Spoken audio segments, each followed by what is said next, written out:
Welcome to another episode of We Don't Die, where my goal is to give you evidence that although our bodies will disappear, we survive physical death. I'm your host, Sandra Champlain, author of the book We Don't Die, A Skeptic's Discovery of Life After Death. And today we have kind of a last-minute show. Our guest is Anne Van Orsdel, who just 5 weeks ago came across my episode 102. And if you remember, that's the one I was talking about visiting the famous Arthur Findlay School in the UK, the one that teaches mediumship. Anyways, Anne wrote me last night from the airplane as she was on her way back from the Arthur Findlay College, and I really wanted to hear her story. And I thought, well, maybe we could all hear her story together. Anne is an intuitive coach, a psychic, and a medium. And now I feel like I've known her for a long time, but in truth, today is the first day I've ever spoken with her. Without further ado, Anne Van Orsdel, welcome to We Don't Die Radio. Hi, Sandra. Thank you so much. Oh, you're so very welcome. I got a big cheesy smile on my face. I know we've talked a few minutes before we press the record button here, but I really do feel like I've known you for a long time. Oh, I do too. That's just one of the beautiful things about what we're talking about today, I think. I think that there are these soul connections and with people that we meet, I think everyone has them and we feel like we've known each other forever. Yeah, and it really was 5 weeks ago great. that you sent me the first email. And what was going on with you? How did you even find me? God, that's a great question because I don't know that I know the answer to it. I, like you, am one of those people that is always searching and always looking for answers. And I say my real life is in marketing. I own a marketing agency, and so I'm always curious to quantify things and understand and do my research. And as part of my journey, my spiritual journey and mediumship, I search everything I can. I am on Twitter. I am on Instagram. I'm on all these social channels, and something new might pop up. And I think it's so timely. And I think it was someone had retweeted you or something, and I saw the WeDon'tDie.com. It was a radio show, and so I promptly put it into my search and found the YouTube channel. And I think I just listened to as many episodes as I could that night. You're funny. And I was just intrigued, and I thought, what I really appreciated and was drawn to. Here's another normal, I'm using little air quotes when I say that. Yeah. Here's another normal person who, like me, is on a journey to find out what happens after we die, after we leave this physical plane here on Earth. What does that look like? What can I learn from this? And I was intrigued by that. And I felt also very much a sense of authenticity from you, a sense of just very much your own personal journey, without any sort of agenda, without any sort of, I guess, outside influence, so to speak, right? It's very much, this is you on an individual journey, and, how blessed are we all to be able to follow along with you. 15 years, I think you said you've been doing this research. That's phenomenal. I mean, how many of us think, I can't even plan next year. I can barely plan to Christmas at this point. So I just think that takes a lot of not just passion, but commitment and dedication. Yeah. And that speaks volumes. So for me, I related to all of that. I related to the whole Sandra. I related to the whole the energy around this, and I do believe in that. I believe that we're pulled to different people, different places, based on the energy that flows. Yeah, thanks for that. And it is authentic. That's why I found you. I do want to share, and I've gotten a lot of feedback from listeners that I'm not pushy, I'm not trying to sell you on anything. I'm not trying to, obviously if there's a guest people resonate with, by all means, these people are in business, whether they're an author or a medium or something. Yeah, why not? But that's not the push. It definitely is the journey. And if I can make somebody, or if we can make somebody's life a little easier, and give somebody direction, and nobody has to go on a 15-year journey. You certainly can, and it's enriching when you start figuring out what your passion is and you keep diving into it. I mean, that's, there's a lot of good stuff there, but I'm not pushy. Would I like every human being to read my book? Yeah, but I'm not here to sell books. I'm here to Well, sell you on your life. yeah, I think that they should. I think that, absolutely just being able to have the experience of your journey, it's comforting. There's Thanks. nothing else that's comforting. Thanks. And for our listener, if you haven't read my book now, I'm going to give you a free opportunity to do so. When you go to the website, wedon'tdieradio.com, it says here, click here to join the Insiders Club. And it says that you can read the first few chapters of my book. And what I tell very few people is that the whole book is there. So if you want to make the investment and go to a bookstore and buy it, certainly. But if you want to read it first to make sure it's what you want, then I invite you to do that, because it is my journey, and I think it's a darn good one. But anyways, this interview is not about me, and it's about you. Could you give us a little bit about your story? Because even though you got a real world day job of marketing, like I do of catering, you are somebody who's a medium and you work with people that way. Was this always real for you? Did you grow up a little kid believing in life after death? I mean, can you give us a little story of Anne growing up? Sure. I think that's, I love that question, because I wasn't that person that saw dead people. That wasn't part of my journey. What I was a kid that grew up in the Midwest. I grew up in Iowa. I grew up in a Catholic family. Mm-hmm. Really, I wouldn't say, strict Catholic by any means, but we certainly went to church, and my family is very involved in the church and whatnot. And so that resonated with me, the teachings of the Bible and all of that. And I was fascinated. And there were times when I would read the Bible, and it really spoke to me. And as I grew older, I started to have a real fear of death. And I know my mom can remember many nights where I would end up in their bed, in my parents' bed, because I would have a recurring nightmare. I couldn't tell you what that was today. I just knew it made me feel uncomfortable. And I think my fear of death went beyond kind of the natural and what I'll call normal feelings that we all have. I was really obsessed with it. And frankly, it kept me from living my life. Now that I look back, it kept me from really, embracing the church perhaps, or embracing other things in my life. So, on I go. I grow up. I go to college. I get married, have children, kind of settle in and get my stride going, if you will. And the first real moments that I can recall of having psychic feelings, psychic experiences, mediumistic experiences, was when I turned 40. Interesting. I'm 49 now. Yeah, I'm 49 now. And so for me, it was very much kind of that, 40 years. And I know that it was around that time because right around my birthday, I'm a Leo, I was born in July. And right around that time, I was on a trip with some friends. And I was sitting outside in this beautiful environment. It's kind of a garden area. And there were some seats around. And I saw some people walk by. And I just knew it was a couple. And I thought to myself, oh, they're going to come sit by me on this bench. And there's all this other seating around. They could have picked anywhere else to sit. Well, sure enough, don't you know, they sat right by me. Mm-hmm. And I started having impressions, is the way I can describe it, very clairsentient. So clairsentience is around knowing and feeling. And I just had a knowing that I was going to have a discussion with these people about things that I shouldn't know anything about. And part of me was like, no, don't even go there. Please don't talk to these. Don't open your mouth, right? Mm-hmm.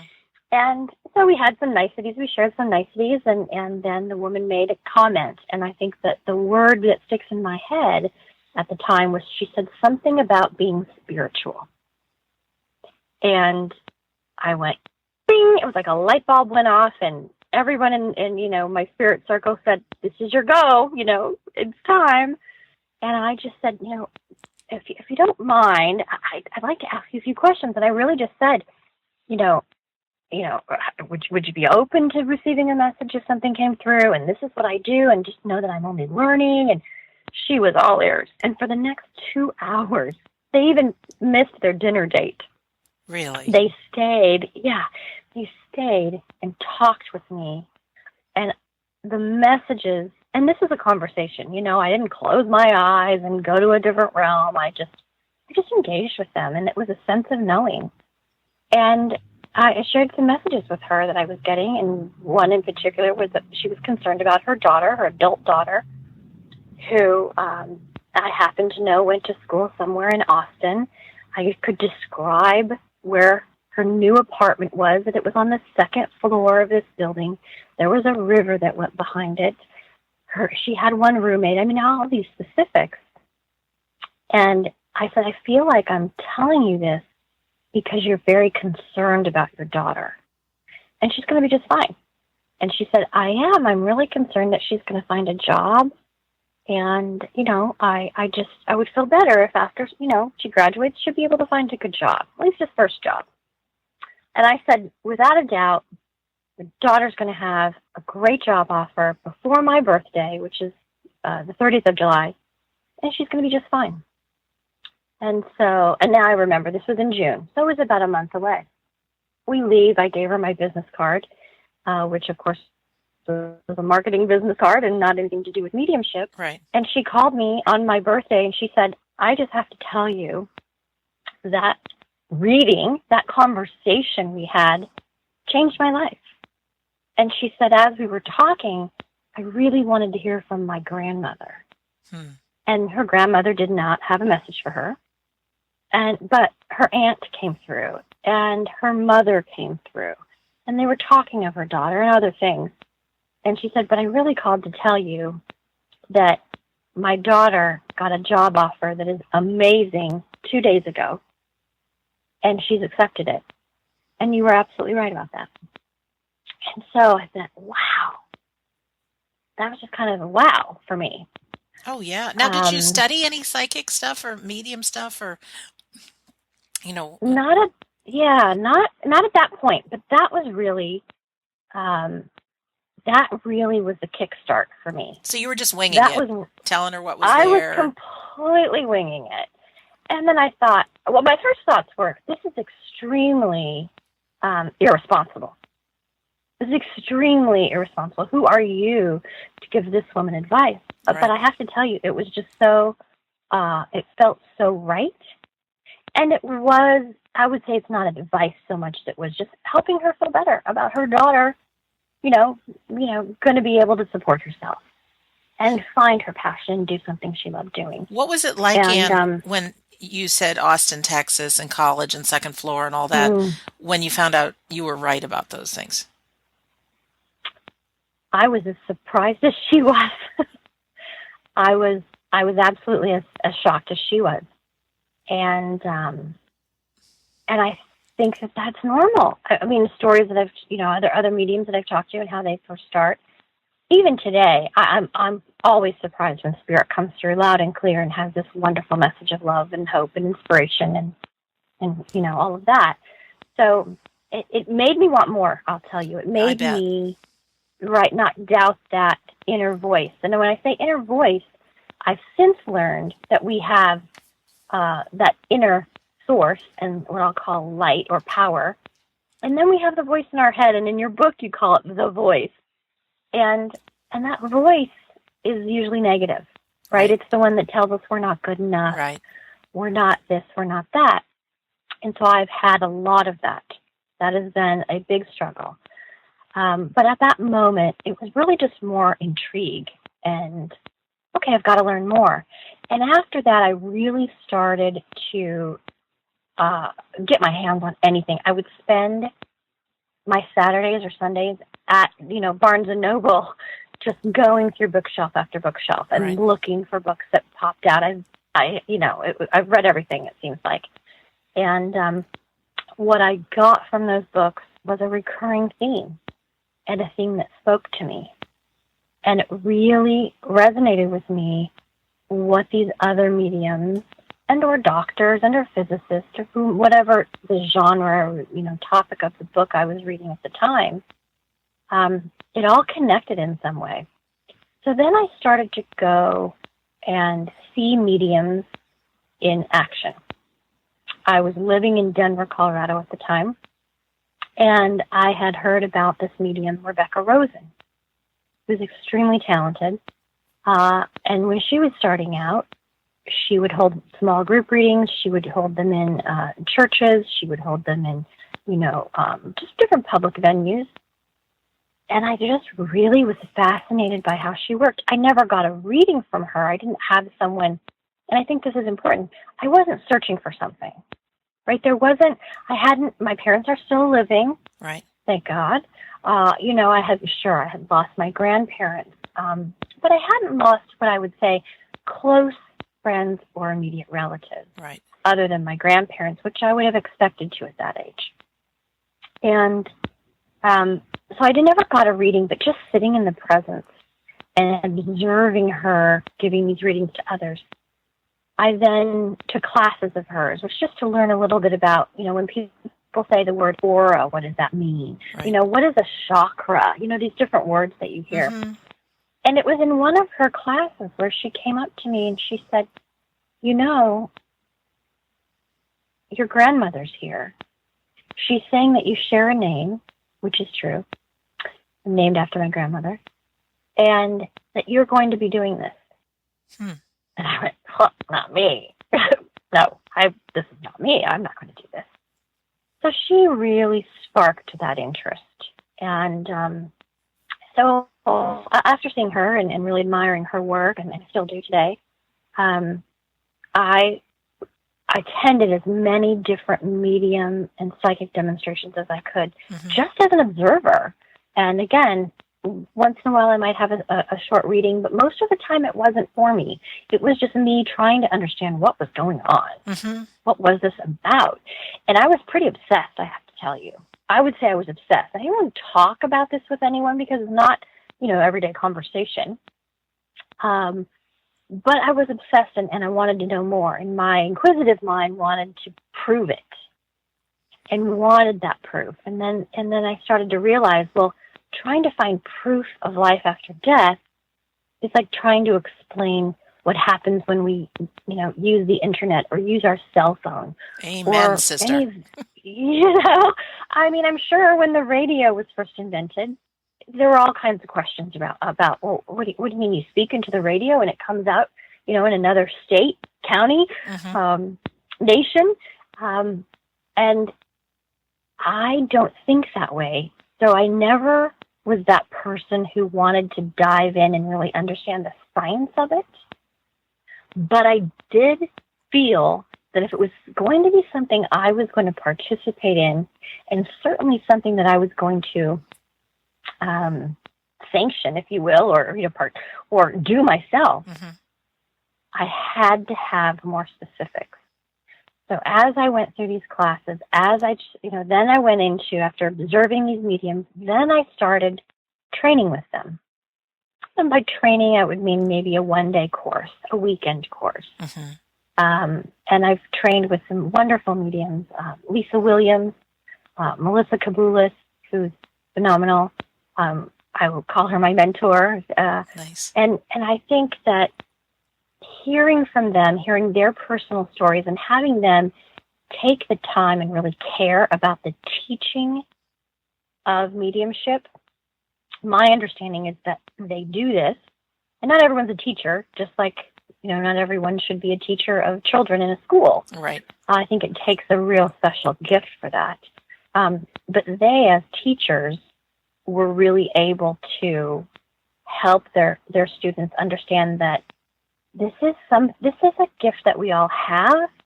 Others will develop it more strongly. Some will develop it more strongly than others, And that's really, really helped me. Wow. And it's I guess good to hear this because yeah. Don't mean to interrupt you, but I'm just thinking it was 40 and like there's a lot of great mediums that didn't get the gift or didn't explore it till their 50s or 60s. So you don't have to think it's got to be something you're born with, or maybe you have it and it's dormant and you don't know, but when the time is right. So my advice to anybody who's interested in this is do what Anne did and start doing some reading and stuff and play around with it. Because, man, once it opens up, Anne, obviously you are somebody now who's making a difference with people. Do you remember Well, when thank you you. finally put your shingle up and you started working with people? I mean, did you just start practicing on Oh people before? gosh, yeah, How that did, that in of itself is a scary. story, but it is scary. And Yeah. what I knew, I came out of reading these books and seeing firsthand, because I'm that person. I'm that person that says, unless I see it, I may not believe it. Right. So I can really understand that, and you being a skeptic. I wouldn't say I was skeptic as much as I was just more cautious, Mm-hmm. but I was open, and I think that's really important. Being open, opening your mind to what if, because what I knew is that there was some sort of eternal life outside of the physical body. I didn't know Yes. what that meant, but I also knew in reading about some of the scientific evidential experiments and things that energy, what I've been reading about energy and the essence and how this connects with our soul and our physical being is truly, that in of itself you could study for years, right? Mm-hmm. And so I just went, okay, that's enough for me. Check that box, check the scientific box, and move on to now why me? And to answer your question, I kind of went, okay, now that I have this interest, what am I supposed to do with it? Mm-hmm. Because I'm not the kind of person that's going to just pontificate to the world my beliefs, and that, no, first of all, no one cares, and nor should they. But second of all, I certainly don't feel qualified to be that person. Mm-hmm. But what I am qualified to do is to know what's right for me and share my experience, because I'll bet someone else is feeling the same and just doesn't know where to start. Mm-hmm. You're right. So when you and I talked about about chatting today, that's really what this is about. It's really just you feel like if you can share your experience, that might touch someone else, that might touch another, and at the end, I think this is really about proving existence after this lifetime. Mm. And can you give And us just that's it. some examples of maybe it doesn't necessarily have to be when you got started as a medium, but just some of the more memorable things that you knew or that you accurately told people, like Mm. that you couldn't possibly know? Because I know it's always a fear that somebody will really want to hear from, say, a mom, and then there are fraudulent people out there. We all know that, and nobody wants one of those. But maybe if you have any examples of something specific, like your Austin, Texas, but that you gave with Yeah, somebody in the yeah. hereafter. If you could give us a couple of examples, I love hearing those. Sure, sure. And I relive these often. Um, you know, so early on when I got started, what you mentioned earlier, I would just have these feelings, and I would talk to people about that. And part of what I did outside of work was I rode horses. I was I would say, fairly accomplished equestrian. I would compete in hunter jumper competitions around the Cool. country. From Denver to Florida and California, and I always felt such peace and wonderful presence from horses, and I feel that all animals are very spiritual, but I had a deep connection there, and so many of the people that I rode horses with also felt the same. And as I started having these experiences, I would mention it to kind of my stable family, and they would say, "Well, you can practice on us. Are you getting any feelings around us?" And so I did, and I did that for years. We would get together as a group, and I would say, "This is what I'm feeling. This is what I'm hearing." And one, I think the moment that I really, I think, took this to the next level for me was I was at a friend's home, and she had some people over from the stables after a horse show, and we were just sitting around chatting, and a gentleman came who I did not know, and he had just started working at the stable, and we were talking, and everyone was sitting around having conversation, and this happened to be in kind of an outdoor patio with a fireplace, a beautiful Colorado home, that kind of indoor-outdoor living. And she had the owner and of the barn, and it was her home, and she had an overhead fan that was going. Then we were, again, outside, and when I started talking to this individual, the fan got faster. And I didn't think much of it at the time. I just thought, oh, I wonder if she knows she's got a kind of we should adjust that fan. It looks like it's about ready to lose its kilter. And I asked him, at the moment I asked him, well, do you mind if I give you a message? The light bulb burst. Huh. And thank goodness it wasn't directly overhead us. Right. It was about, 10 feet away. And we all just went, oh, what was that? So this particular gentleman got up and turned the light off and fixed it, and, tragedy averted. Everything was fine. And he came back and sat down, and then that was the big joke. Oh, okay, Anne's pretty powerful. Mm-hmm. She, popped a light bulb. And, of course, I've heard stories and experienced it myself where spirit can and often does manipulate energy through electricity.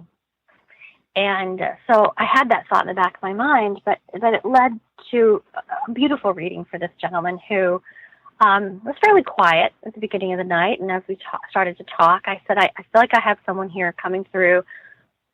And I have to tell you, he makes me feel that he died tragically. And right away he said, yes, I can take that. I understand what you're saying. And I started to describe this person. I had the name, the first name really of this person. I had his age. And I just started to flow. And I have since learned that, once you are in that contact with spirit and have that connection, that it just flows. It just does. And you don't have time to think. You don't have time for your mind to get in the way. And that was one of those moments. This was really that moment for me. And it just started to flow. And at one point in the conversation, I had asked him if he could connect with a red rose tattoo on the grown daughter of this deceased loved one. And he said, I'm not sure if I can place that, but let me just log into Facebook while we're here. And as I'm talking to him, he's just typing in his password to Facebook. And I said, okay, great. As you do that, I'm being shown a baby lamb. I don't know why I'm seeing this, but I'm to say the word lamb to you. He dropped his phone on the ground, and he said, I can't believe this. I was just typing in my password to Facebook, and without giving you the password, let's just suffice to say, it had the word lamb in it.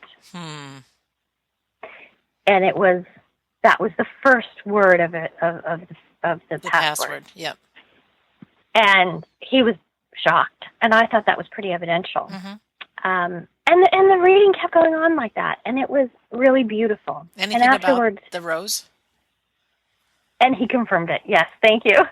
He pulled up the picture, and she did have a rose on her shoulder. Tattoo. And so lots of very specific, you get names. I got exactly how he passed, what type of tragedy it was.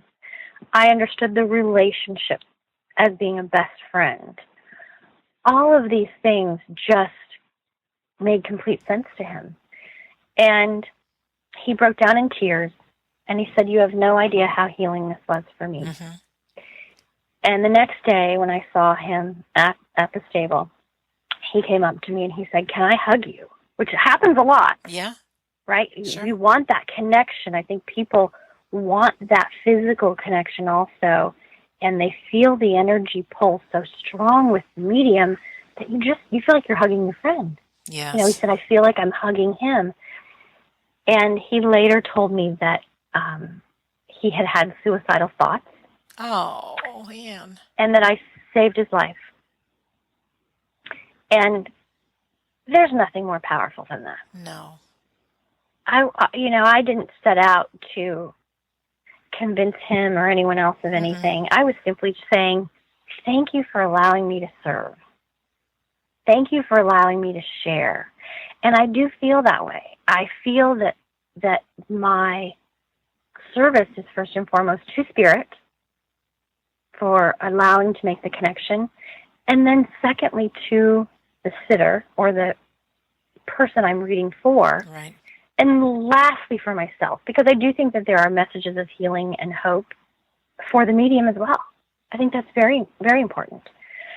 And so I went home that evening and I woke my husband up because it was late, and I said, I have to tell you this. And I have to tell you this is real. That was my moment when I said, this is real, and this has a purpose, and I have to find out what that purpose is for me. Wow. How long ago was that, Anne? That was probably 8 years ago. Yeah. Yeah, right about 8 years ago. So then it just really continued along, I would say that kind of that on that same very steady path. But again, I was not a practicing medium. I was what I would say, I was practicing, but I was practicing on friends. There was never any fee to do this. It was just something that I was, really honored to be able to give some messages. So since then, I've had some really significant readings that have been very factual in nature, even so far as things where people would say, my grandmother gave me this ring. Can you ask my grandmother where it is? And I would say, well, I can try.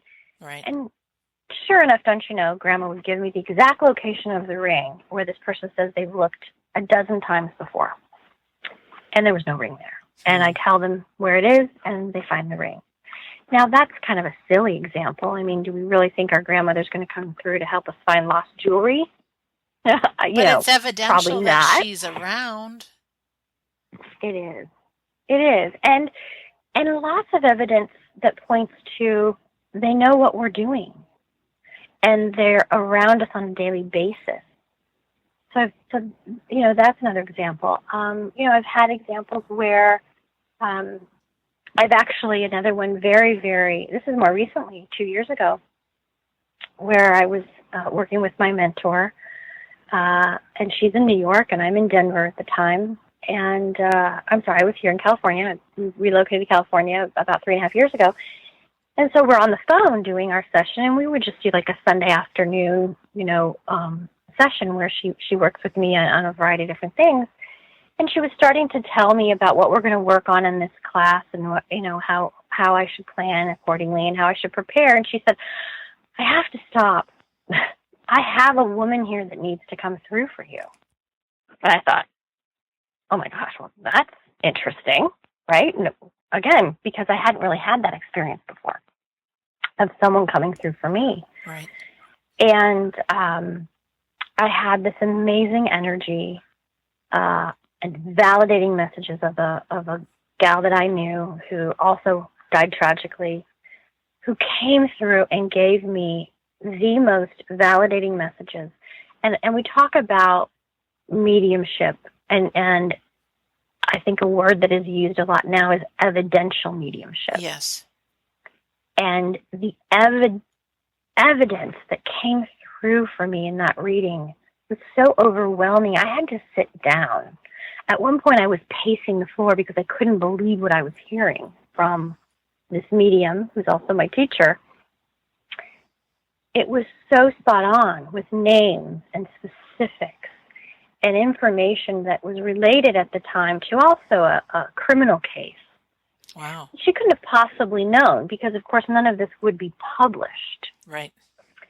And it was just further validation. And the biggest message there for me was that this particular woman told me that she was going to be working through me and would help me on my journey if I would help her.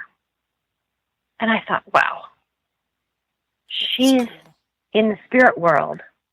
And she's agreeing to have this partnership with me. How beautiful is that? And I feel a very strong connection to this woman now. Is it to this girl? She was a younger girl, but yeah. I don't want to interrupt you, but you in the beginning you talked about your spirit circle. Can you just talk about what that is, and do we all have one? Spirit circle. Yeah, I think for me that spirit circle is, your deceased loved ones, certainly that are around you all the time, your spirit guides. And then I also believe that the angelic realm is also very involved in our work and what we do spiritually. When I start when I start my day and before I end my day, I always call Archangel Michael around me. Now, I don't know if that's because of my Catholic upbringing, but I can tell you that regardless of faith or religion, Archangel Michael comes through for me in various readings. And others, friends that are Jewish, for example, see and feel Archangel Michael around them.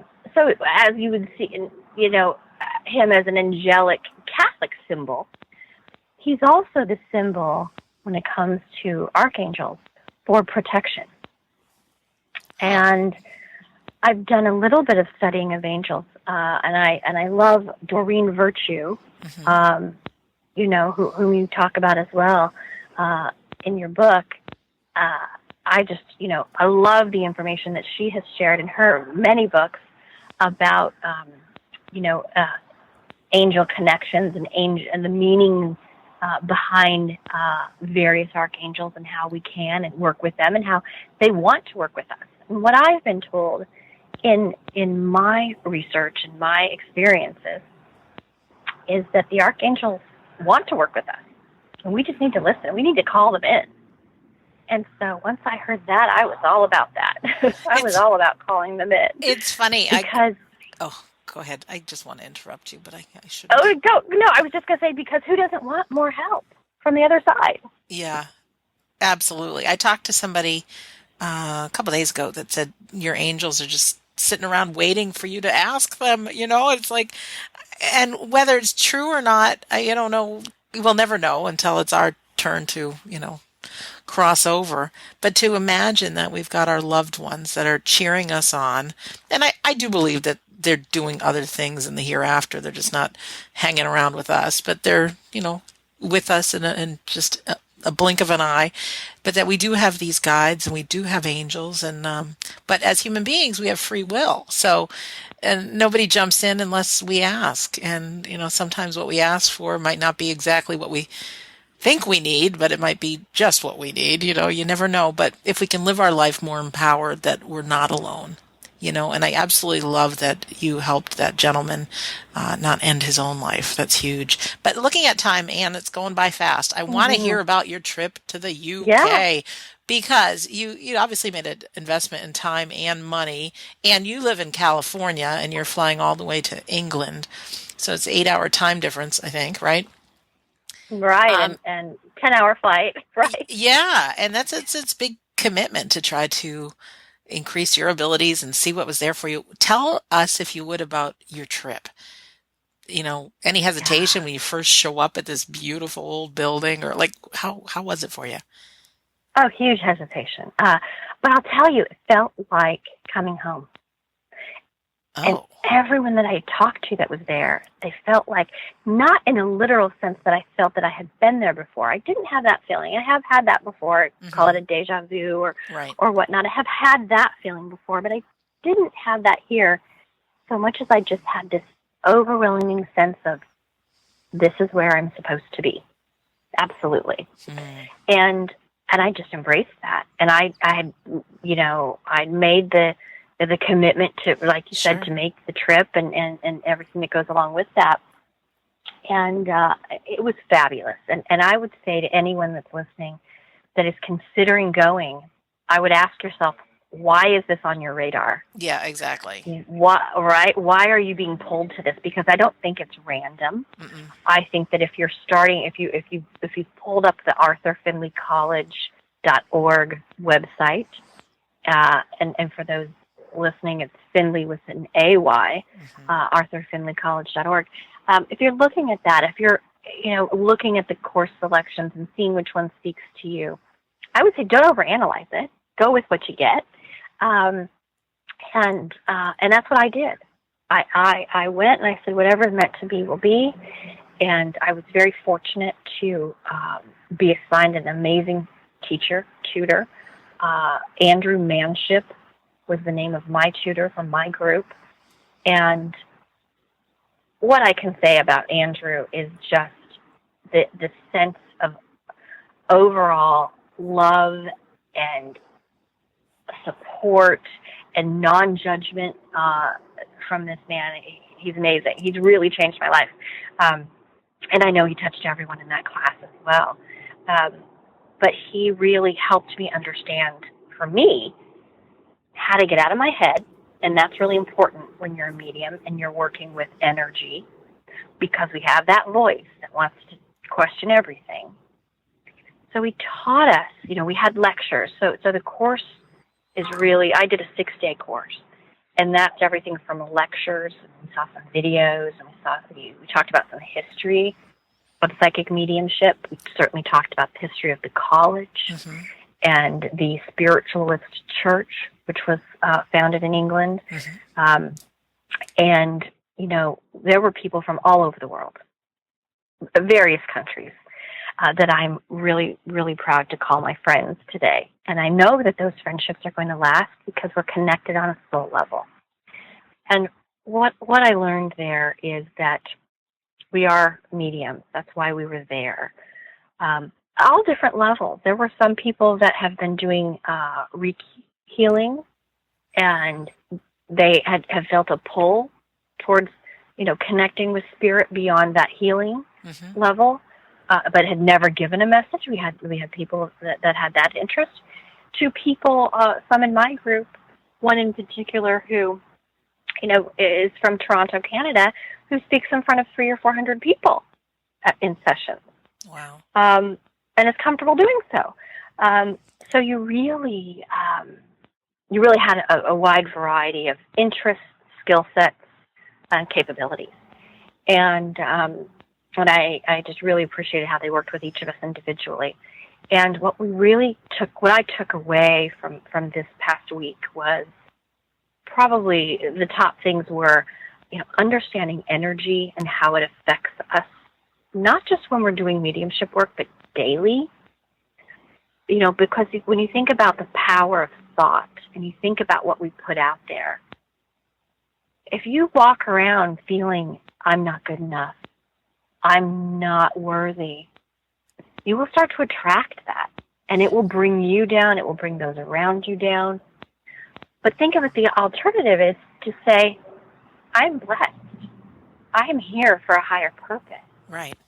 I should spread love. Because at the end of the day, every message that was given and received, well, I can say for me, throughout my experience the last 10 years, has been that of love and acceptance. I never have felt anything negative. And what I learned this week is that should you have negative thoughts, that's your mind. That's not spirit. I thought that was interesting. Yeah. And I'm just, you talk about the mind. And when I was in the throes of my 6 days at the Arthur Findlay College, it was so easy to practice mediumship on people because nobody was there judging each other. And, you just played with it. You just saw. So as nervous as I was of getting something wrong, once I realized that no one's judging me, it was just like, okay, let me just tell you what's there. And sometimes I was right on and sometimes not so much. But once I got home, I think my voice jumped in and said, Sandra, you can't practice this because there's people that they want to hear from their spouse that just died and you're going to make it up. Anyways, there's been a lot of pressure that I've given myself as to practicing. So it's kind of shame on me for not doing it. But on the other hand, one thing that I did learn was about this, like journaling philosophy, and to try to connect with whoever my guides are, and if they want to share some message through me.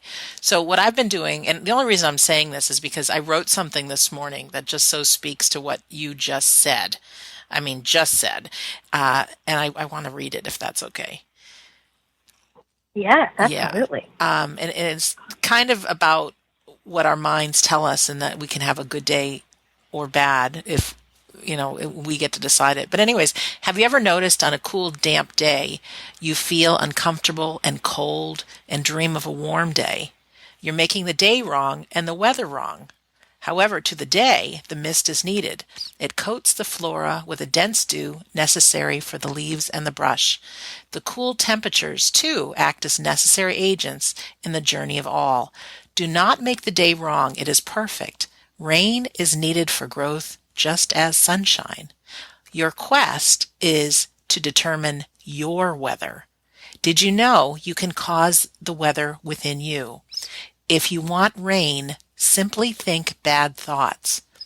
If you want sunshine, think happy thoughts. If you want thunder, think of something you fear. If you want lightning, think about something that angers you. You see, we may not be able to control the outer world, but we can trust it is perfect and needed for life. All is well. However, we most certainly can change our inner weather. You want power today? Think powerful thoughts. Look back on a time when you were powerful and relive that moment in your mind. You want a peaceful day? Think of a memory of a peaceful time to you, and you will be there. You always have the power, and I understand it may be difficult at times, but it is within you. Think of the small kindling sticks. To the outside, there is no appearance of warmth or fire, but by being determined, the user can ignite a blazing fire within the sticks. Be determined, my friend. Use everything you have and light that fire within you. You will burn bright. Be assured of that. That's it. Wow, that's that's beautiful. Yeah. It's really beautiful. Anyway, so that just came to you this morning? It came to me. Well, I started the day not talking to Archangel Michael, but thinking of all these things I have to do. And I thought, you know what? I can quiet my mind and just see if I can sit in the power, which maybe you can explain a little bit, and just connect. And my intention was, if anybody wanted to speak through me, that they could. So I cleared my mind and I took out my computer and I put my fingers on the keyboard, and literally just every word that came into my mind, I typed it. So I really wasn't aware what I was typing. I just typed it. And then when I read it back, talk about what I needed to be empowered for today, that I can create this, and I thought, yes, I can, so I just thought I'd share it because like you said, some of these messages that come through, they're also for ourselves. And, and I feel if I get something good for myself, I'm also going to share it because I'm not alone in having, needing a shot in the arm to get some power, get things done. But anyways, our time's going by fast. Yes. Do you want to share what the sitting in the power is? Yeah, absolutely. That was another big aha for me this week. The tutors talk about sitting in the power, being in the power, staying in the power. And the power is that light that shines bright in all of us. I visualize this power in the heart chakra area, right around your heart. Right. And as you're meditating, as you're focusing on your breath, as you're taking your mind to that quiet place, envision the light shining bright in you and then spreading throughout your being. And then once you've done that, take it outside of your body. Create kind of a bubble, if you will. and encircle those you love in this power. It takes prayer, which is also meditation. You know, people say, well, I can't meditate. Really, meditation is just being quiet with your thoughts and trying to be, to kind of separate from the busyness of the mind. And so this helped me go to that next level and really create that contact with spirit that I was so craving. I've been able to do it, you know, for the last 10 years. But what I learned is that oftentimes the psychic energy would kick in. And let me just explain real quickly what I believe the difference between psychic and medium to be. Okay. So all mediums are psychic, but not all psychics are mediums. You may have heard that said before. Yes. So what they teach us, especially at Arthur Findlay College, is to understand the difference, certainly, but also to clearly be able to identify that difference as you're reading for someone. So we did a lot of work with our eyes closed and with no feedback whatsoever from the recipient. And we just had to, like what you talked about in journaling and writing through your hands, we had to just start talking. We didn't know who was sitting in front of us. We didn't know their sex. We just knew that they were, you know, someone ready to receive a message. Wow. And yeah, what I learned was that can be the psychic connection. So psychic is connecting with someone's energy on an energetic level. It is where mediumship is connecting with someone in spirit to bring through a message. And oftentimes they work together. And sometimes when you'll see a medium up on a stage, or platform reading as they call it, they'll say, "Can I come to you?" to an individual. And what we've learned is you need to be really in tune with your power to do that, because you want to make sure you're not getting the information psychically.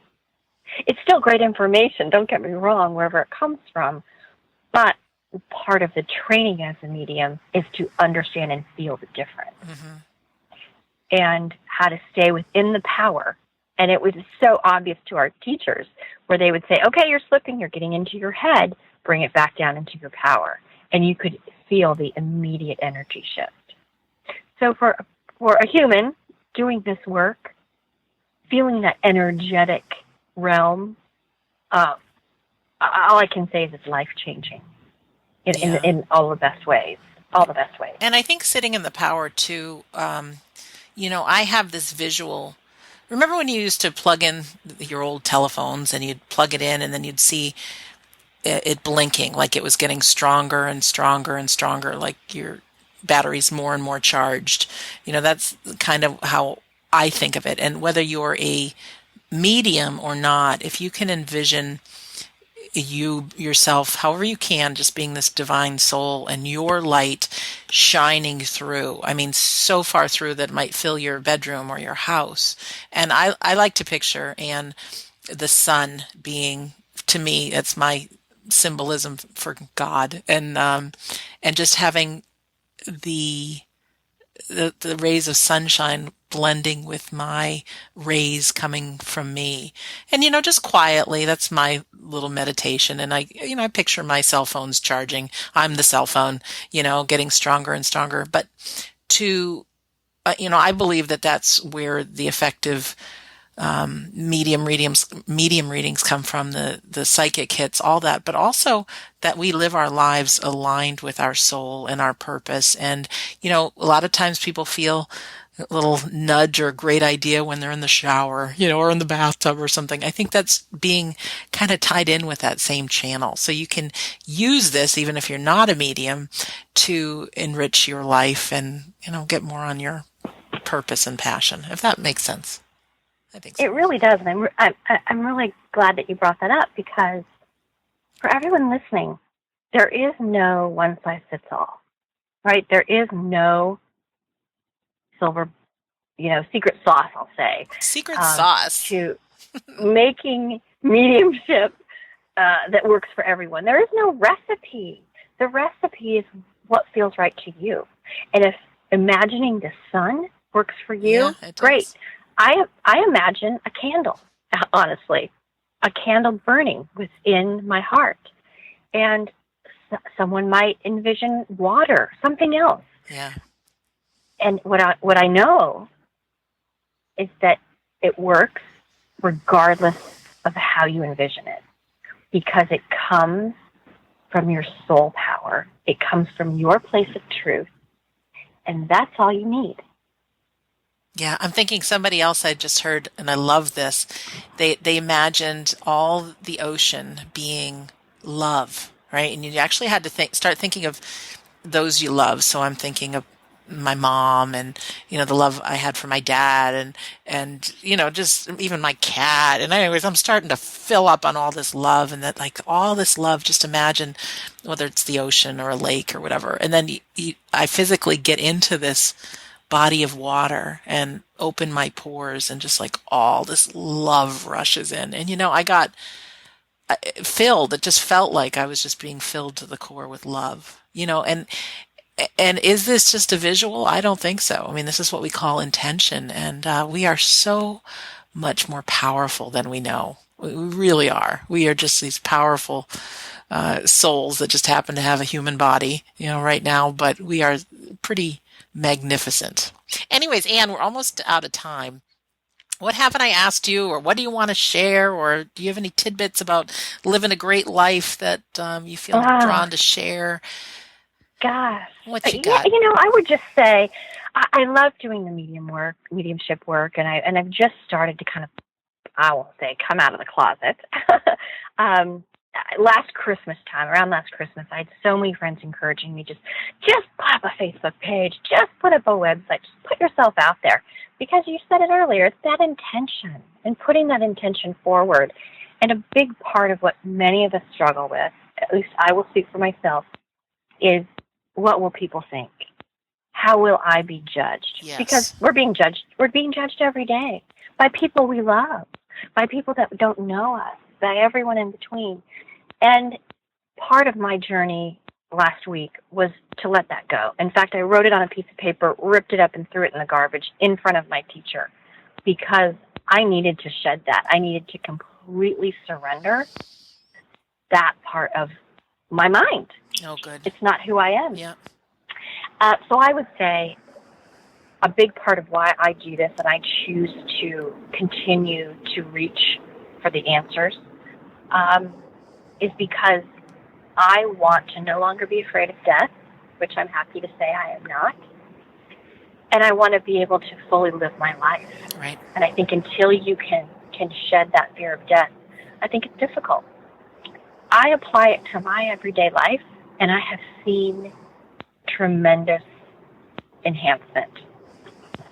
We all go through challenges, but I think if we can sit within the power and start to look for those signs and start to accept those signs and messages and feelings of love and prosperity, you can manifest it. And I think that's something we can all learn from, and that is the ultimate sharing of love. That's really beautiful and well said. And I don't know if people know this, but there are three main fears that human beings have. One is the fear of dying, one is the fear of failure, and one is the fear of being alone.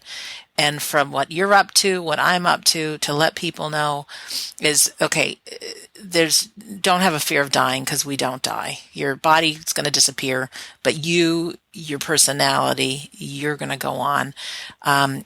The fear of failure. I mean, life is an education for the soul. Some of our most brilliant minds and people have accomplished so much have only gotten there because they've failed. So it's actually great to embrace failure. Go after a failure, because you're one step sooner to success. And then the third one is the fear of being alone. You might not be able to see them, but you are never, ever alone. You have so many beings that love you around you that are invisible. And you know what? You also have a lot of beings around you that are visible. I'm here for you. Anne's here for you. And I'm sure you have a lot of friends that love you. So we are some magnificent critters. That's what I say. So, Anne, how do people get in touch with you? Because you do offer medium readings and psychic readings and coaching and all that good stuff. Is that correct? I do. And I do it via phone and in person if you're here in California. They can find me on my website, avomedium.com, and AVO for my initials, Anne Van Orsdel. Also have a Facebook page, AVO Medium. And you can reach me on email at ann@avomedium.com. It sounds like you're outside. I am actually. I have a big connection to Mother Earth, and so I was just sitting out here under the tree while we talked, and it felt really natural. So someone went by on a motorcycle. I heard it. Yeah, some vehicle go by. So you're Ann, ANN, at EVO Medium.